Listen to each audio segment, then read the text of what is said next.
रात राम कुंड में यदि किसी ने ध्यान साधना कर दिया, जैसे कोई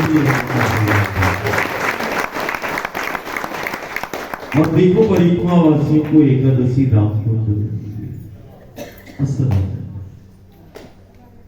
इस क्षण और इस पल को हमें जीना है और बहुत शांति के साथ। ये धाम तुम्हारा है, इसकी स्वच्छता और पवित्रता को बनाए रखना और राम नाम का स्मरण करते हुए अपना साधना करना, आराधना करना, साथ में रहना, साथ में बैठना और मिलकर एक ऐसा आदर्श स्थापित करना कि कोई तुम्हें देखे तो वो जीना सीख जाए, कोई तुम्हें देखे तो वो अपनी माटी और अपनी संस्कृति से जुड़ जाए। परिक्रमा असाधारण साधना है, नर्मदा परिक्रमा साधना है, जहां सिर्फ चलना ही साधना है, सिर्फ चलना साधना है। साधना तो जीव का कल्याण कर ही देती है, लेकिन नर्मदा मैया का परिक्रमा एक ऐसी साधना है जो कुल का उद्धार कर देती है। एक परिवार का एक सदस्य करता है, परिवार का एक सदस्य साधना करता है और पूरे कुल का उद्धार कर देता है। ये वो साधना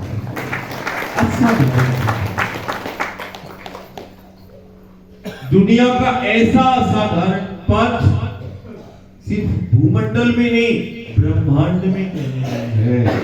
सिर्फ एक है नर्मदा का पथ, जहां चलने से व्यक्तित्व का निर्माण होता है, जहां चलने से देवत्व प्रकट होता है, जहां चलने से चरित्र का निर्माण होता है, जहां चलने से देव पितर पूर्वज संतुष्ट होते हैं, देव प्रसन्न होते हैं नर्मदा के पथ पर।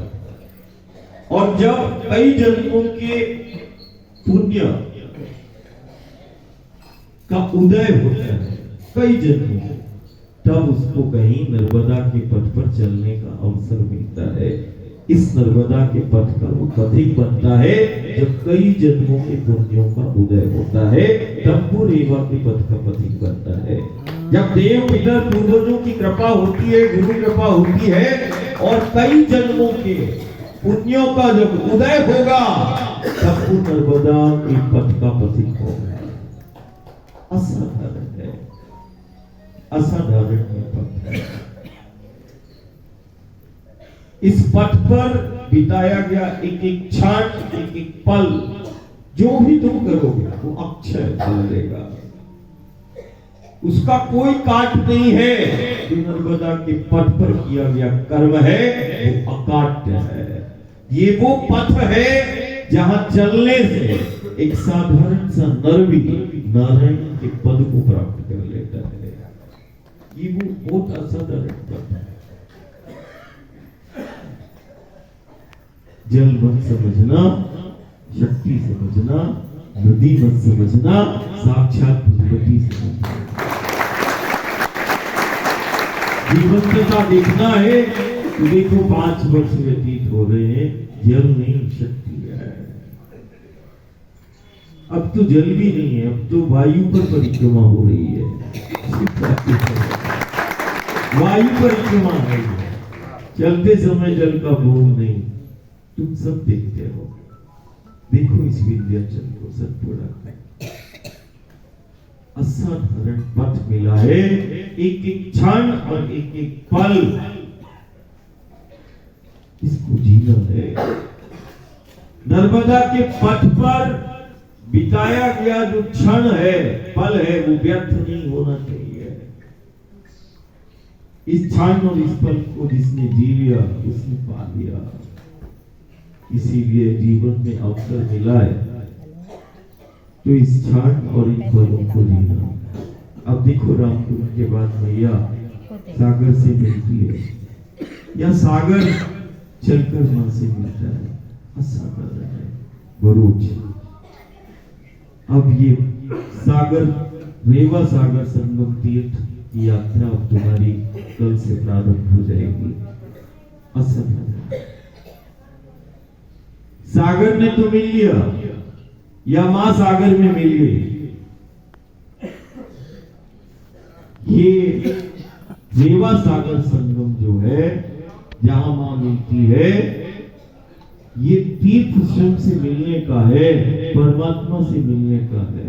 ब्रह्मांड के जितना भी तीर्थ है, दैविक शक्तियां है, वो सब जहां वो आदिशक्ति भगवती मिलती होगी, कल्पना करो वहां का वो दृश्य कितना कैसा रहा होगा उस समय का। असाधारण, स्वयं से मिलना, परमात्मा से मिलना, अपनों से मिल लिया, ये भी एक साधना हो जाएगी। एक एक क्षण को जीना, एक एक पल को जीना, इसी भाव के साथ हम मैया का आरती करें और बड़े शांति पूर्वक जो मैया की प्रसादी बनी उसको बड़े भाव के साथ, कभी भी ध्यान रखना, संत का क्षण हो, अन्न का कण हो या गंगा नर्मदा का जल हो, वो व्यर्थ नहीं होना चाहिए। ये सदी का सबसे बड़ा है। तो जल की एक एक बूंद और अन्न का एक एक कण और संत का एक एक क्षण, इन सब में शक्तियां समाई हुई है। तो वो क्षण भी और अन्न का कण भी और नर्मदा का जल भी व्यर्थ नहीं होना चाहिए। उसकी स्वच्छता पवित्रता को बनाए रखना, तट पर नहीं, ये गुरु गोविंद और शंकर के जीते जागते जीवंत मठ में, और मठ की मर्यादा होती है, उस मर्यादा का पालन करना और स्वच्छता पवित्रता के साथ अपना ध्यान साधना करना। नर्मदा मैया की जय।